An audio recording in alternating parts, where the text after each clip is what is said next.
Tiene la palabra el señor ministro. Muchas gracias, diputados y diputadas del bloque.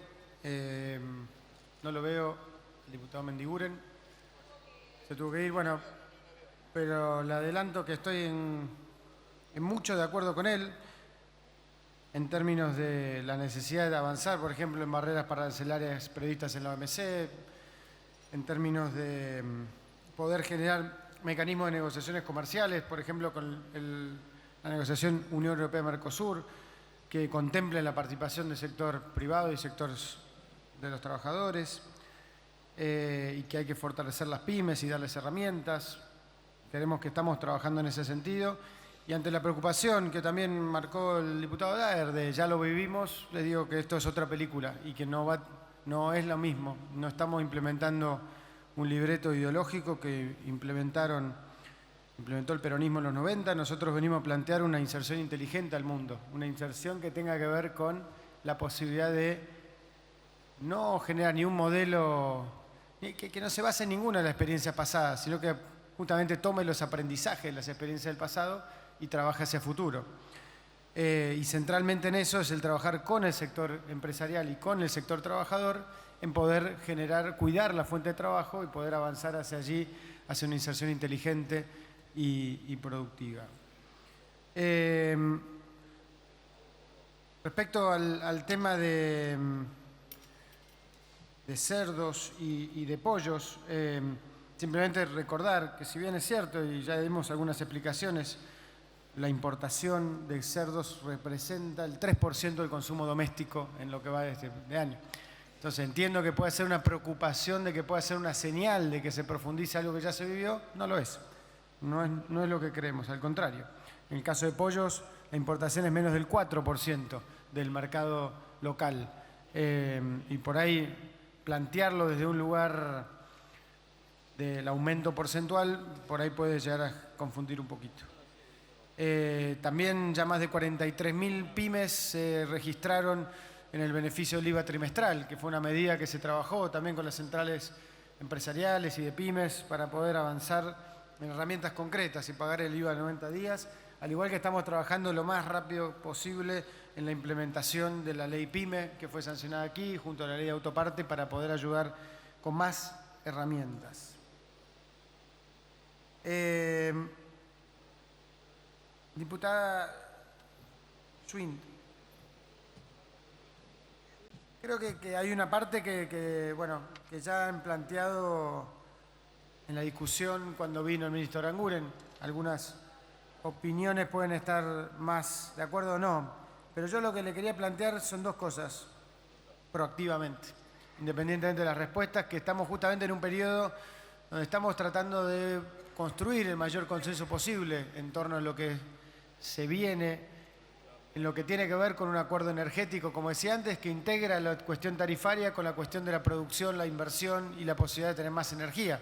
Pero partiendo del problema de que tenemos un gran problema en el tema energético, que es mucho más complejo y que no se resuelve con una variable o con la voluntad del Estado. Esto, que fue fruto de una serie de situaciones que nos llevaron hasta acá, se va a corregir con una visión integral y amplia. Y lo que pretendemos claramente, con el proceso de audiencia pública y consenso político previo, es que sea genuino y que sirva para que todos puedan aportar en esos elementos. Y específicamente lo que tiene que ver con la audiencia pública, dado que la audiencia pública que vamos a realizar no tiene antecedentes, la que tiene antecedentes es la RTI, que haremos en octubre y que tiene su marco regulatorio, pero la ley esta no ha habido una audiencia pública en ese sentido y hay opiniones diversas, dado que es la discusión de boca de pozo, si es una discusión en un lugar porque es nacional, si hay que hacerlo regional, ¿en cuántas regiones? Es que nos envíen una propuesta, genuinamente lo digo, una propuesta de lo que para ustedes considerarían que sería la mejor forma de implementar esa audiencia pública. Le digo a la diputada, si también hay otras, bienvenidas sean. Pero de vuelta, la audiencia pública, por ahí fueron estas 48 horas, discúlpeme, diputado, si no las vi, pero desde el fallo de la Corte a hoy estamos en un nuevo terreno legal, porque no estaba prevista en la reglamentación argentina la audiencia pública que nos pide la Corte. Entonces, estamos caminando en jurisprudencia nueva y creo, de hecho, es una oportunidad para trabajar en la discusión reglamentaria de este tema ya a nivel político, dentro de un esquema de acuerdo integral que implica una audiencia pública para estos temas energéticos y cómo poder ir resolviendo. De cualquier manera, lo que ya le puedo garantizar, independientemente de todo, y que no responde una parte de lo que le preocupaba, es que no solo lo vamos a resolver vía internet y vía streaming, sino también que garantizamos que Canal 7, TV Pública, lo va a transmitir en vivo. Como otra forma también de potenciar el acceso. No es lo único, pero claramente queremos que esto sirva. Y de vuelta, a nivel del diálogo con las instituciones de consumidores, con la dirigencia política, social, sindical, empresarial y también con la audiencia pública propiamente dicha.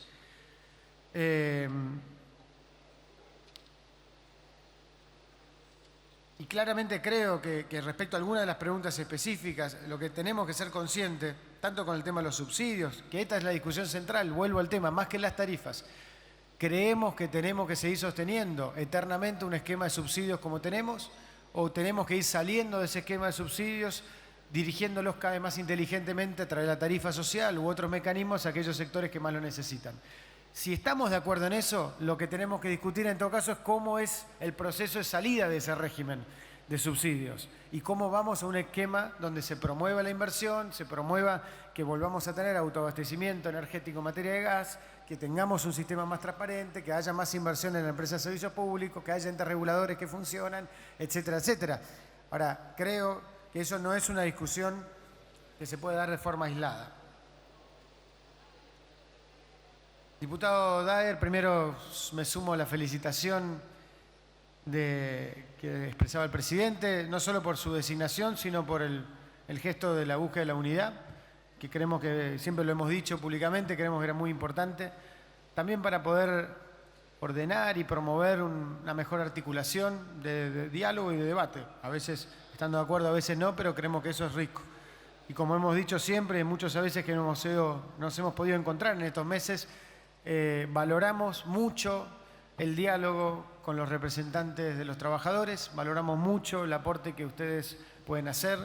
Creemos que en estos meses hemos aprendido, creo que posiblemente hemos aprendido juntos algunas cosas en términos de buscar puntos comunes y creo, y lo hemos dicho varias veces, que compartimos los objetivos. Después podemos discutir si las herramientas son las mejores o no, pero no nos parece menor y ojalá que pronto podamos recibirlo formalmente a las nuevas autoridades, que el debate franco nos lleve a un lugar de mirada común hacia dónde vamos, o al menos de cómo procesar cuando no estamos de acuerdo también.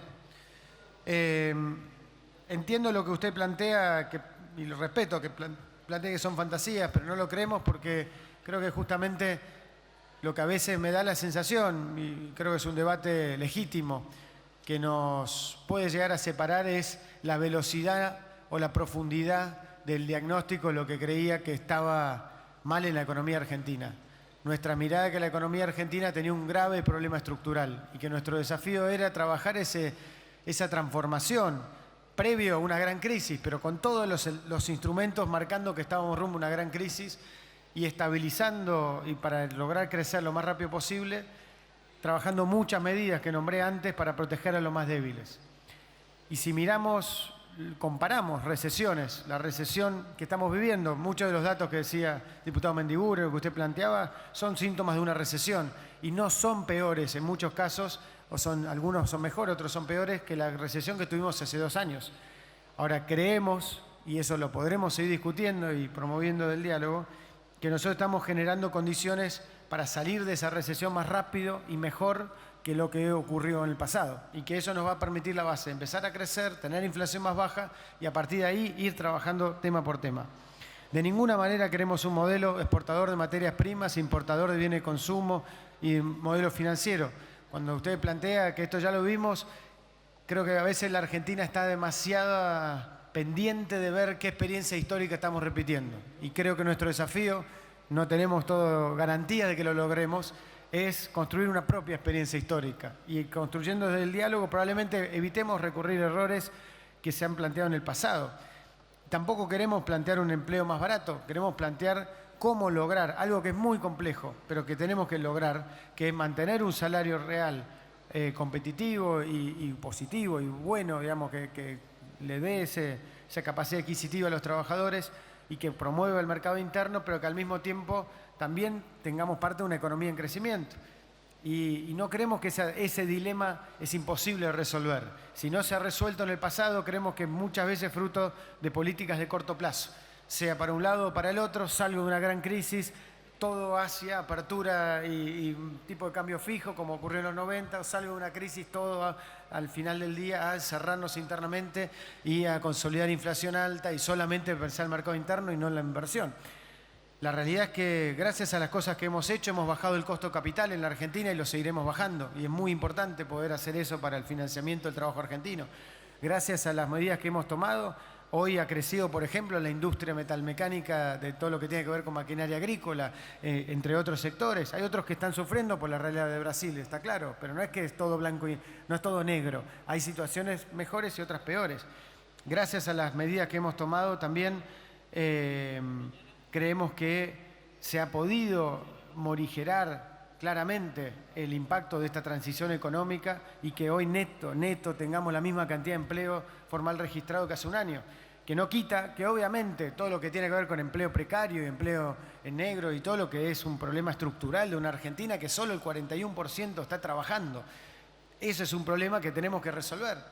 Ahora, tampoco creo, y esa es nuestra mirada, y el presidente se lo ha planteado siempre al movimiento obrero desde ese lugar, que las soluciones del pasado no son ni la de la apertura irrestricta, ni tampoco la de encerrarnos en nosotros. Es pensar juntos cómo trabajar en una agenda de apertura, cómo trabajar en una discusión franca y cómo lograr a partir de allí llegar también no solamente proteger al empleo formal que hoy está muy protegido, sino también llegar a todos esos sectores que hoy no tienen empleo y que hace muchos años que no tienen empleo, incluso por segunda o tercera generación no tienen empleo. Recordemos también, para ser claros, que mucho de lo que, un ejemplo, mecanismos como la Argentina Trabaja, hoy se computan como ocupación. Bueno, está claro que puede ser una herramienta de transición. Ahora, ¿eso es una herramienta estructural de empleo formal a futuro? Me parece que a veces se han consolidado herramientas que han sido transitorias, se consolidaron hacia futuro. Y creo que ese debate se da más rico sin prejuicios, sin calificaciones, sin descalificaciones del otro. Y creo que hemos dado bastantes señales en ese sentido en estos 9 meses del respeto que tenemos por el movimiento obrero y creo que no equivocarme en sentir el mismo respeto por parte de ustedes. Pero creo que hay todavía un terreno enorme para dedicarle más horas a estar sentados en una mesa, sector por sector, pensando en lo macro de hacia dónde queremos ir. Respecto a las dos preguntas del sí y no, la negociación de Unión Europea-Mercosur se planteó recién un intercambio de ofertas que es pobre en general. Nosotros hemos estado con todos los jefes de Estado principales de la Unión Europea y con las autoridades de la Unión Europea y nosotros queremos un debate real, pero no solamente en términos de qué entra y qué sale de cada lugar, sino cómo hacemos para hacer integración de cadenas productivas, cómo hacemos para que pymes europeas también vengan a invertir en la Argentina y generar trabajo, asociarse con pymes locales, cómo hacer para productos del Mercosur lleguen hacia allí. No estamos ni cerca de esa discusión todavía y va a tardar un tiempo, no va a ser una discusión fácil. De hecho, tenemos problemas en el Mercosur. Por supuesto, pero a que eso voy. Y también es el desafío con respecto al tema del G20 que decía antes, o respecto a la discusión en la OMC. Claramente tenemos que aportar una visión nuestra sobre, desde nuestros países, cómo estamos viendo el esquema comercial del mundo y cómo lograr un tratamiento más justo. Pero también tenemos que saber que eso no se hace un día para el otro y que también tenemos que hacer los deberes dentro del Mercosur, porque en muchísimos temas el Mercosur no ha logrado avanzar una verdadera integración. Y en un momento muy complejo del mundo, donde claramente hay una tendencia a cerrarse más que abrirse. Entonces, esa discusión, sabiendo que cuanto más mercados podamos acceder, más posibilidades vamos a tener de crecer en exportaciones y en generación de trabajo de calidad a partir de esas exportaciones. Y respecto a lo de China, economía de mercado, yo no tengo el dato preciso aquí. Yo lo que sé, le puedo decir, es que en el 2004 se firmó un memorándum de entendimiento reconociendo a China como economía de mercado. Lo que faltaba era la implementación de esa discusión y tanto producción como Cancillería están siguiendo esa conversación. Pero en general lo que hemos intentado es reordenar una relación que sin duda es estratégica para la Argentina, pero que se ha vuelto profundamente deficitaria en los últimos años. O sea, los acuerdos que se hicieron con China en los últimos años, muy celebrados por el anterior gobierno, hoy arrojan un déficit comercial cada vez más fuerte. Y eso se lo hemos planteado a los chinos también. Y queremos ser duros, aunque en la amistad que tenemos con China, ser duros en la posibilidad de mejorar esos términos de intercambio. Y desde ya que voy a hablar con Basavilbaso para transmitirle el mensaje, que tiene toda la razón. Diputada Tundi, respecto a todo el tema de reparación histórica, creo personalmente que es un poco injusta la calificación de vuelta de blanco o negro. La reparación histórica, gracias a este Congreso, es un enorme paso adelante. No es la resolución del 100% de todos los problemas, pero es un enorme paso adelante y como tal creemos que es una reparación histórica. Que 2,4 millones de jubilados tengan una mejora de su situación y se puede resolver una enorme cantidad de situaciones judiciales, desarmando una industria del juicio como se había armando y con el enorme daño al país que implicaba la señal de no respetar los fallos de la Corte que automáticamente enmendaban esta situación. Creemos que es un paso adelante muy importante. Y respecto a todos los temas específicos, tanto de aplicación, ¿no? Varios que han planteado respecto a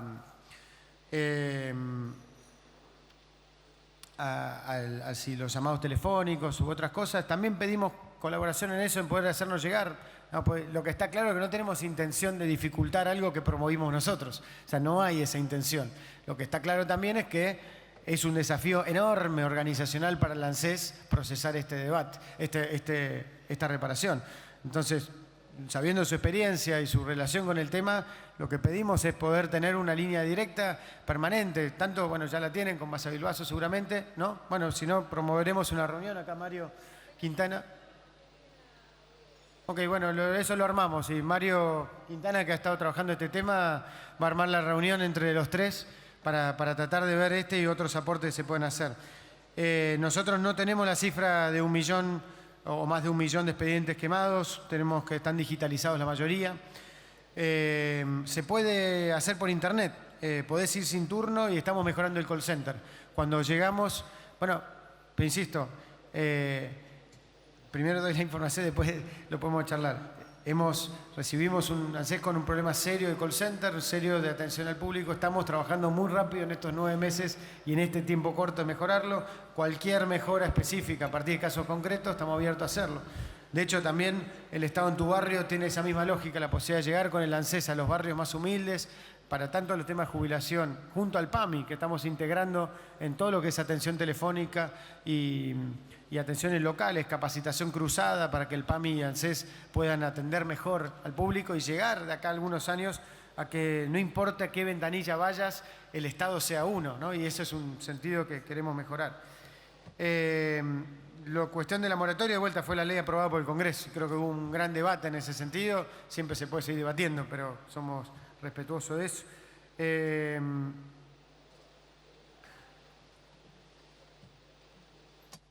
Y estamos analizando alternativas.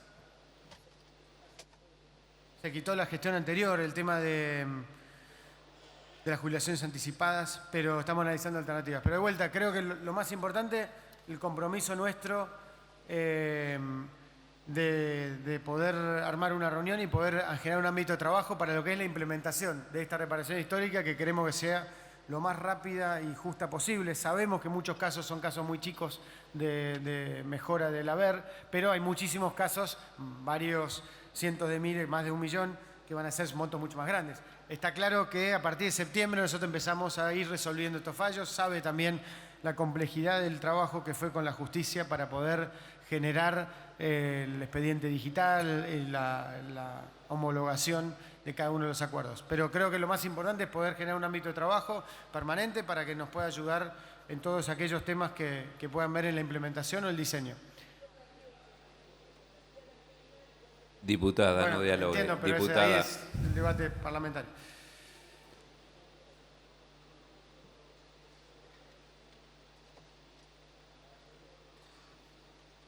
Diputada Peñalosa Marianetti, el tema de impuesto a las ganancias este año ya lleva 50.000 millones de pesos devueltos a los trabajadores argentinos. Creo que eso es un dato muy importante que no podemos obviar. Ha habido una mejora relevante en ese tema y sabemos que falta. Y sabemos que por eso queremos que se discuta a partir de septiembre, en lo posible, una propuesta del Poder Ejecutivo que mire este tema a largo plazo. Y que al mismo tiempo este debate se dé en el marco también de a futuro, de tener en cuenta una reforma integral impositiva que vamos a tener que hacer. También está claro que estamos hablando ya de un porcentaje muy reducido del total de los trabajadores que paga esto, pero de todas formas ese debate se tiene que dar acá y en todo caso la discusión va a ser la velocidad de la implementación acorde a los costos fiscales, de cómo ir generando unas escalas más justas y un mínimo no imponible que no vaya perdiendo poder adquisitivo con la inflación. Del Fondo de Desempleo que actualizamos, luego de muchos años de no actualizarse, tenemos 77.338 beneficiarios, pero insistimos también que comparado a otros años de recesión, la conflictividad laboral y las cifras de desocupación no muestran una variación mayor a otras situaciones y no creemos que estemos ante una situación estructural de destrucción de empleo, ni mucho menos. Creemos que estamos viendo una recesión, que esa recesión están empezando a darse las primeras señales, cada mes está menos mal alguna de las variables. De hecho, la encuesta de indicadores laborales de julio por primera vez arroja un magro, pero un pequeño, un 0,1 de aumento luego de varios meses de reducción. Vamos a ver el CIPA, que ya viene dando varios meses de reducción, pero que sigue siendo dentro de un margen muy reducido. Todas las medidas que estamos tomando en el plano económico tienen que ver con la vocación de que crezca el empleo. O sea, eso es lo que hemos planteado, esa es nuestra mirada. Siempre estamos abiertos a mejorar las ideas, pero estamos en esa dirección. Diputada Blanca Rossi. Las medidas de control de garrafa social se vienen trabajando con convenios, pero también esto es parte de un problema integral. Y no voy a tratar de no hablar de cifras para que no se moleste con la situación. Estamos tratando de explicar lo que es una situación muy compleja en el tema energético y somos conscientes del tema de la tarifa, porque la tarifa social, cuando discutimos la ampliación del monto de subsidio a la garrafa social, sabemos que estamos ante un problema de mercado muy grande, porque hay pocos productores, porque hay muy poca transparencia y no solamente control, hay un problema más estructural. Y ese problema estructural lo tenemos que resolver en el marco de una política integral, porque está todo conectado en algún punto en la política energética del gas. De todas formas, podemos enviar más información más precisa sobre los controles y obviamente abiertos a que todo lo que tiene que ver con defensa del consumidor como el Ministerio de Energía, poder ver con las gobernaciones, los municipios, ver dónde están los casos de abusos y de problemas puntuales. Pero de cualquier forma saber que esto es un problema más estructural. Respecto al subsidio de transporte del interior, este año justamente se mejoró mucho la proporción y aspiramos a que se vaya corrigiendo de esa manera. Este año se aumentó un 37% las compensaciones al transporte público del interior, mejorando la proporción. Sabemos que todavía falta, pero compartimos el objetivo de ir hacia un sistema que sea más equitativo a nivel federal, sobre todo en todo lo que tiene que ver con transporte público.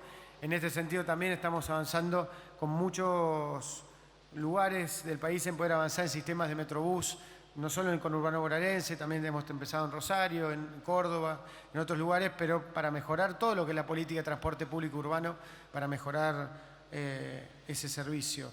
Y el fondo conurbano no creemos que el reclamo tenga que afectar las provincias. Lo que sí creemos es que es una paradoja un poco irónica que el que menos recibe fondos del fondo del conurbano sea la provincia de Buenos Aires. Y todas las fuerzas políticas así lo han apoyado. Lo que hay que encontrar es una resolución que vaya a reparar eso y que centralmente eso sea responsabilidad del Estado Nacional. Diputado Bruch, tomo el punto y lo comparto. La verdad, no por el tema puntual, pero creemos que en este ejercicio de aprendizaje de consolidación de un esquema más institucional, tenemos que ser exhaustivos en cuidar las formas y también el fondo, y poder ser muy claros que los requisitos legales no son trámites a obviar, sino que están ahí por algo, ¿no? Y ayudan a que el proceso sea más sólido y más institucional. Respecto a la negociación y la conversación por el déficit caja de jubilaciones, hoy justo hablé con el gobernador y con el titular del ANSES. En estos días se están produciendo las reuniones. Creemos que ya pasada la auditoría, que esperamos que con la buena voluntad de ambas partes se pueda lograr un acuerdo lo antes posible. Creemos que eso es muy importante para poder seguir avanzando en muchas cosas. Diputada Villar Molina, creo que por lo específico del punto le propongo también, y en esto Mario puede ayudar a hacer una reunión de trabajo con el equipo del Ministerio de Hacienda para poder ver integralmente este tema y ya no solo trabajarlo por escrito, sino poder ver cómo... sí, no sé. Sí, diputada. Gracias, presidente. Bueno, al respecto le menciono que con la gente del Ministerio de Hacienda y Finanzas Públicas tuve varias conversaciones y bueno, faltaría que ampliemos algo más respecto de justicia. Esto lo hago para aportar más información. Gracias, señora diputada. Muy bien, gracias, diputada. Nos ocupamos de eso. Diputado Alonso, respecto, bueno, no voy a hacer mención a su introducción porque claramente no compartimos, por algo estamos en espacios políticos distintos y tenemos una trayectoria en estos años, cada uno ha defendido sus ideas. Lo que creo que el foro laboral tiene que defender a los trabajadores, pero tiene que hacer justicia y no tiene que trabajar para la industria del juicio, porque la industria del juicio termina perjudicando a los trabajadores, a los productores y al Estado, a todos. Y creo que estamos todos de acuerdo, por lo menos hemos tenido muchísimas conversaciones con el movimiento obrero, que la industria del juicio que hoy existe en el ámbito laboral no necesariamente sea en beneficio de los trabajadores, sino muchas veces en beneficio de ciertos sectores. Y ojalá que podamos trabajar para mejorarlo, pero el derecho laboral argentino es muy importante y tiene una larga trayectoria y no pretendemos modificar el espíritu de trabajar para que los derechos de los trabajadores se cumplan. Lo que sí creemos que hay un enorme espacio para mejorar, que eso no sea tampoco en detrimento de abusos o de picardías de ciertos beneficiados. Respecto al Consejo Económico y Social, siempre es una herramienta viable, no existe el marco normativo como tal. Lo que sí creo que lo que hemos priorizado en este tiempo, en todo caso, son generar distintos ámbitos por sectores, por temas, más que uno solo. Pero estamos abiertos a ver si hay un consenso sobre cómo se puede integrar, dada la gran fragmentación que aún existe centralmente en muchos sectores sociales y empresariales, ahora menos claramente en el movimiento obrero, pero igual eso existe, es un desafío, pero siempre estamos abiertos a escuchar propuestas. Muchas gracias. Gracias, señor ministro.